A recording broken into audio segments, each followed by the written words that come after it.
بسم اللہ الرحمن الرحیم۔ السلام علیکم ناظرین گرامی، غیب کی باتیں لائیو پروگرام کے ساتھ میں ہوں محمود احمد آوان، اور میرے ساتھ ہیں دور حاضر کی مشہور و معروف علمی اور روحانی شخصیت حضرت مفتی منیر احمد اخون۔ حضرت السلام علیکم، پروگرام میں خوش آمدید اور آپ کا بہت بہت شکریہ۔ اپنے نئے ناظرین کے لیے میں حضرت کا تعارف کرا دوں۔ آپ پاکستان کی مشہور اسلامی درسگاہ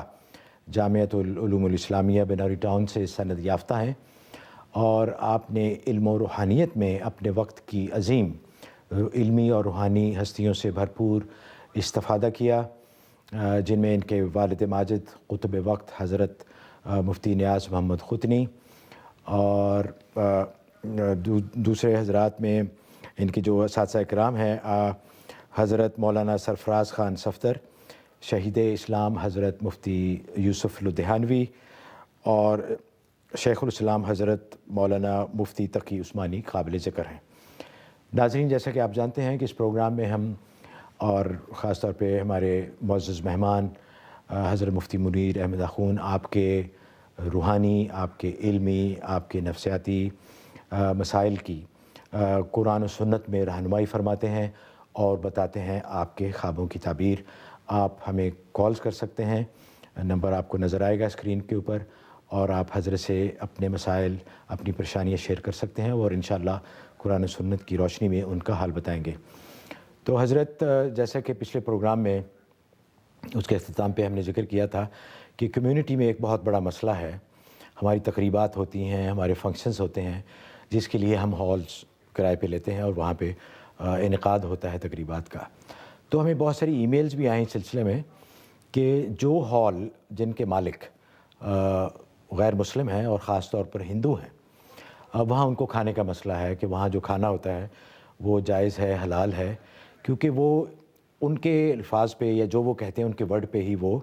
مان لیتے ہیں ان کی بات۔ اور جو لوگ ان کے ہوسٹ ہوتے ہیں، یعنی جو تقریب کا انعقاد کرتے ہیں،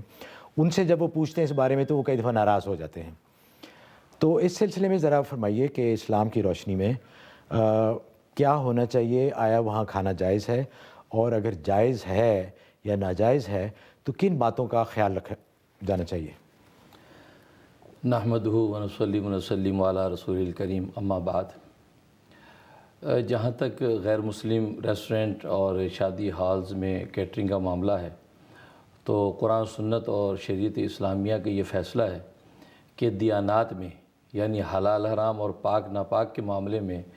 غیر مسلم، مشرکین، مجوس، کفار، ہندو، ان کی بات کا اعتبار نہیں ہے۔ چنانچہ یا تو یہ کہ یہ سب معاملات کسی مسلمان کی نگرانی میں ہوں اور وہ تصدیق کرے کہ یہ بالکل حلال ذبیحہ ہے جو یہاں پکایا جاتا ہے، اور غیر مسلم اگر باورچی ہے تو پوری نگرانی مسلمان کرے اور وہ اس میں کھانا پکائے، اس لیے کہ بس اوقات اگر باورچی غیر مسلم ہے تو وہ ایک طرف ذبیحہ حلال پکا رہا ہے، دوسری طرف جھٹکا گوشت پکا رہا ہے، اور بے احتیاطی میں اگر چمچہ ادھر سے ادھر اسے ملا دیا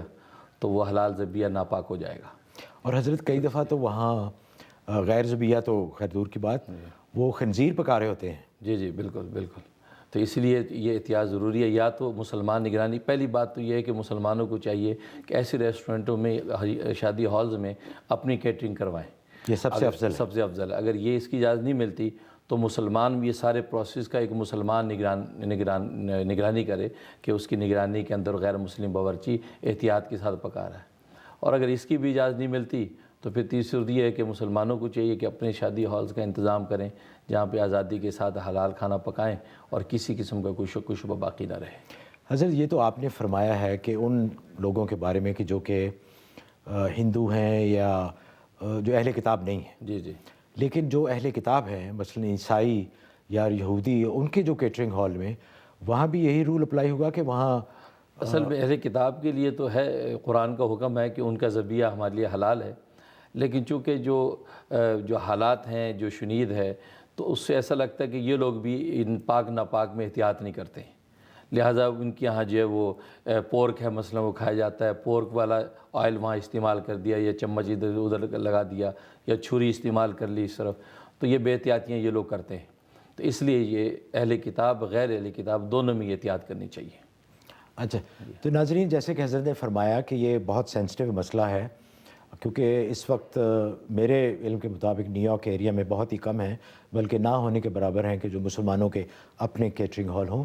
تو آپ کو ظاہر ہے کہیں نہ کہیں تو تقریبات کا انعقاد کرنا ہے، تو اس بارے میں خاص خیال فرمائیے گا اور احتیاط فرمائیے گا کہ وہاں اپنی نگرانی میں ایک تو گوشت اور جو ذبیحہ آپ لے کے بھی آئیں تو خاص طور پہ اس بات کا خیال رکھیں کہ جو وہاں پکانے والے ہیں اس کی نگرانی بھی آپ فرمائیے گا۔ اچھا سر، دوسرا ایک بڑا مسئلہ ہے جو کہ آج کل بہت ایک میڈیا میں اور خبروں کا مرکز بنا ہوا ہے، جیسا کہ آپ کو علم ہوگا کہ فرانس میں پردے کے اوپر یعنی جو چہرے کا ڈھانپنا ہے اس کے اوپر پابندی لگا دی گئی ہے اور بہت چرچا ہے اس کا۔ تو پچھلے پروگرام میں آپ نے فرمایا تھا کہ مسلمان جو دوسرے غیر مسلم ممالک میں رہائش پذیر ہیں اور انہوں نے اس کو اپنا وطن بنا لیا ہے تو ان کو لوکل قوانین کی پابندی کرنی چاہیے۔ تو اس بارے میں ارشاد فرمائیے کہ کیا یہ بھی لوکل قوانین میں آئے گا، اور جو مسلم خواتین ان کے پابندی نہیں کر رہی اور احتجاج کر رہی ہیں، اس بارے میں اسلام کیا کہتا ہے؟ یہ اچھا موضوع ہے اور آپ صحیح فرما رہے ہیں کہ اس سلسلے میں آج کل جو ہے وہ میڈیا میں تفصیل سے گفتگو ہو رہی ہے۔ تو یہ بات صحیح ہے کہ اگر لوکل قوانین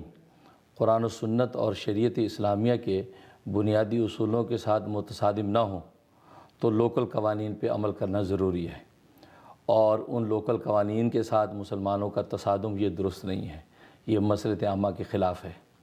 اب دیکھنا یہ ہے کہ یہ جو فرانس کے اندر معاملہ نقاب کا اٹھا ہے، اس میں شریعت اسلامیہ کا کیا فیصلہ ہے۔ بات اصل میں یہ ہے کہ بہت سی آیات اور روایات جو مختلف طرح کے مصداق کے حوالے سے ہمیں پتہ دیتی ہیں، تو بعض آیات و روایات سے پتہ چلتا ہے کہ چہرے کا نقاب کرنا ہے، بعض سے پتہ چلتا ہے کہ چہرے کھولنے کی اجازت ہے، اور بعض سے پتہ چلتا ہے کہ نہیں، عورت کو گھر میں ہی رہنا چاہیے۔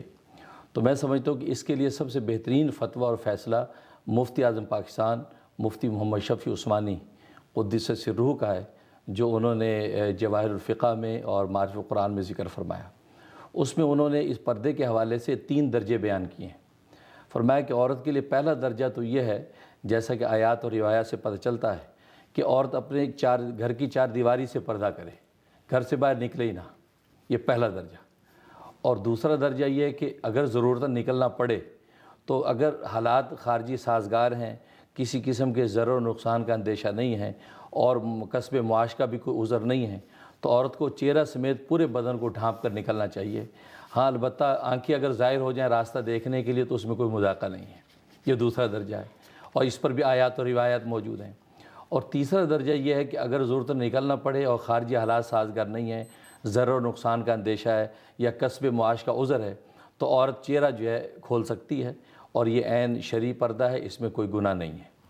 اب رہا فرانس کا معاملہ، تو وہاں اگر دیکھیں تو وہاں چونکہ خارجی حالات سازگار نہیں ہیں، خاص طور پہ آج کی دنیا میں دہشت گردی کا ایک عفریت جو ہے سر پہ سوار ہے، اس کی وجہ سے سیکورٹی ریزنز جو ہے وہ سامنے آ جاتے ہیں، تو عورتوں کو اگر چہرہ کھولنا پڑ جائے تو شریعت اسلامی نے اس کی اجازت دی ہے، اور لوکل قانون سے متصادم ہونے کی ضرورت نہیں۔ بلکہ میں سمجھتا ہوں کہ اس مسئلے میں اپنی توانائیاں صرف کرنے کی ضرورت نہیں ہے، جبکہ خود قرآن و سنت نے اس کی گنجائش دی ہے۔ خواہ اس کو اتنا بڑا ایشو کیوں بنا دیا؟ ہاں البتہ یہ ہے کہ اگر کوئی ایسا قانون وہ پاس کریں، مثلا وہ یہ قانون پاس کریں کہ مسلمان عورتیں سر بھی نہ ڈھانپیں، تو اس میں کوئی کمپرومائز نہیں ہے۔ تو حضرت ای میلز بھی بہت آئی ہیں، ایک ای میل دیکھ لیتے ہیں۔ یہ ہیں امبرین خان، انہوں نے بہت بہت مبارک دی ہے کہ اتنا اچھا پروگرام آپ نے شروع کیا۔ ان کا سوال ہے کہ ان کے بھائی شادی شدہ ہیں، ان کے 2 بچے ہیں، اور بیوی اور بچوں کو بہت مارتے ہیں، اور شراب کے بہت رسیہ ہیں، دوسری عورتوں سے ناجائز تعلقات بھی ہیں، کام بھی نہیں کرتے، گھر میں پڑے رہتے ہیں۔ انہوں نے بہت کوشش کی ہے ان کو سمجھانے کی، تو درخواست ہے کہ کوئی آپ بتائیں دعا یا کوئی ایسی چیز بتائیں جن سے ان کے حالات بہتر ہو جائیں۔ تو اس کے لیے امبرین صاحب آپ یہ کریں کہ سورۃ مومنون تلاوت کر کے یہ اپنے شوہر کو پانی پلائیں، اور اگر لکھ کے ان کے تکیے اور سرہانے کے اندر نیچے رکھ دیا کریں تو بہت اچھا ہے۔ تو یہ 2 عمل آپ کرتی رہیں تو انشاءاللہ اس سے ان کو نفع ہوگا۔ یہ حضرت کتنے دن کرنا ہے عمل؟ یہ 71 دن عمل کرنا آپ نے۔ اچھا۔ تو حضرت دوسری ایک ای میل ہے کہ اللہ نے آپ کو یہ فرما رہے ہیں کہ اللہ نے آپ کو جو علم کا خزانہ دیا ہے اس کی روشنی میں ہمیں بھی کچھ عطا فرمائیے کہ ہماری زندگیوں میں نور آ جائے۔ اور یہ ایک اور ای میل ہے رضی احمد، ان کا سوال ہے کہ شیطان اور جن میں کیا فرق ہے؟ اور شیطان تو جن ہے، یہ سب کو پتہ ہے، قرآن میں بھی ہے، لیکن کیا ہر جن شیطان ہے یا شیطانی ان کے اندر صفات ہیں، یا یہ فرق ہے کہ ہر جن ضروری نہیں کہ ان کے اندر شیطانی صفات بھی ہوں؟ جی اصل میں رضی صاحب شیطان اور جن میں کوئی فرق نہیں ہے، بس یہ ہے کہ اس کی احوال کا فرق ہے، کیونکہ شیطان خود جنات میں سے ہے۔ البتہ جنات میں جو شریر قسم کے جو ہے جنات ہیں ان کو شیطان کہا جاتا ہے، جو اور زیادہ متمرد قسم کے ہیں ان کو جو ہے وہ ممرد کہا گیا ہے، احادیث کے اندر مارد الشیاطین کہا گیا ہے، اور جو اس کے اندر اور زیادہ جو ہے وہ مہا بدمعاش قسم کے ہیں ان کو عفریت بھی بولتے ہیں۔ تو ان کی کیفیات اور احوال کا فرق ہے، ورنہ حقیقت میں یہ سب جو ہے جنات ہی کی اقسام ہیں، اور یہ شیطان بھی جنات میں سے ہے۔ اچھا، اسی سلسلے میں ایک اور ای میل بھی ہے، وہ انہوں نے پوچھا ہے کہ کیا جنات کے جو اثرات ہوتے ہیں یا جو لوگ جنات کے زیر اثر آتے ہیں، کیا صرف برے لوگوں پہ جو کہ دین پہ جن کا چلنا نہیں ہے اور وہ گندی جگہ پہ رہتے ہیں یا گندے رہتے ہیں یا نماز اور صوم و صلات کے پابند نہیں ہیں، کیا صرف انہی کے اوپر یہ اثرات ہوتے ہیں یا اس کے لیے کوئی ایسی قید نہیں ہے؟ ہاں، یہ اچھا سوال ہے آپ کا۔ اصل میں بات یہ کہ جیسا کہ احادیث اور روایات میں آتا ہے کہ مومن جب نیک اعمال کرتا ہے اور اعمال صالحہ کرتا ہے اور ایمان میں پختہ ہوتا ہے تو شیاطین اور جنات اس پر کم اثر انداز ہوتے ہیں۔ یہ وجہ ہے کہ حدیث میں آتا ہے کہ ان المومن لینزی شیطانہ، کہ مومن اپنے شیطان کو کمزور کرتا ہے، تھکا دیتا ہے، جیسے کہ تم میں سے کوئی ایک شخص اپنی سواری کو سفر میں تھکا دیتا ہے۔ اسی عبداللہ ابن مسعود رضی اللہ تعالیٰ عنہ کی روایت ہے کہ مومن کا جو شیطان ہوتا ہے وہ دبلا پتلا کمزور ہوتا ہے۔ یہی وجہ کہ ایک روایت آتی ہے کہ کافر کا شیطان اور مومن کے شیطان کی ملاقات ہوئی تو کافر کا جو شیطان تھا وہ موٹا تازہ تھا اور مومن کا شیطان دبلا پتلا تھا۔ تو کافر کے شیطان نے مومن کے شیطان سے پوچھا کہ تم اتنے دبلے پتلے کیوں ہو؟ تو اس نے کہا کہ اصل میں بات یہ ہے کہ اس کے کھانے پینے میں میرا کوئی حصہ نہیں ہے، یہ جب بھی کھاتا پیتا تو اللہ کا نام لیتا ہے تو میں بھوکا رہ جاتا ہوں، اس لیے دبلا پتلا ہوں۔ تو کافر کے شیطان نے کہا کہ میں تو اس کے کھانے پینے میں بھی شریک رہتا ہوں اور اس کے سونے میں بھی شریک رہتا ہوں، اس لیے میں موٹا تازہ ہوں۔ تو حقیقت یہ ہے کہ ایمان، عمل صالح اور ذکر و تلاوت یہ شیطان کو کمزور بھی کرتی ہے، اس کو دفع بھی کرتی ہے، اور جنات اس شخص کے قریب نہیں آتے ہیں۔ اگلی ای میل ہے جی، انہوں نے فرمایا کہ ان کا نام نہ لیں۔ ان کا مسئلہ یہ ہے کہ ان کا بیٹا ہے، ان کی 27 سال عمر ہے، اور جب بھی قرآن یا نماز پڑھتے ہیں تو ان کا جسم کانپنا شروع ہو جاتا ہے، اور بہت مسئلہ یہ صرف اسی وقت ہوتا ہے جب وہ قرآن یا نماز پڑھتے ہیں۔ تو ان کا خیال ہے کہ کوئی بدروح یا ان کے اندر کوئی اثرات ایسے آ گئے ہیں جس کی وجہ سے یہ ہو رہا ہے۔ آپ کو اپنے بیٹے کے لیے چاہیے کہ سورۃ انا انزلنا، سورۃ قدر اور سورۃ اذا زلزلت، یہ دو صورتیں 21 دفعہ پڑھ کے صبح شام ان پہ دم کریں اور پانی پہ دم کر کے ان کو پلاتے رہیں، انشاءاللہ ان کو نفع ہوگا، اور یہ 71 ڈیز یہ آپ نے عمل کرنا ہے۔ اچھا حضرت، کچھ ای میلز ہمیں یہ بھی آئی ہیں، لوگوں نے پوچھا ہے کہ یہ صورت جو آپ فرماتے ہیں پڑھنے کے لیے، تو وہ پوچھتے ہیں کہ یہ کس سپارے میں ہے۔ تو ناظرین، اس کے لیے گزارش یہ ہے کہ ہر قرآن میں ایک انڈیکس ہوتا ہے، اس سے پہلے ایک فہرست ہوتی ہے جس میں تمام جو جتنی صورت ہیں ان کے نام لکھے ہوتے ہیں اور ان کی ترتیب بھی ہوتی ہے۔ جیسے حضرت نے فرمایا تھا بچوں کی تربیت کے لیے یا بچوں کے جن کو مسائل ہیں، تو حضرت نے فرمایا تھا سورہ شورى۔ تو بہت ساری ای میل آئیں لوگوں کی، کئیوں نے تو پوچھا کہ جو اس کی کاپی بھیج دیں،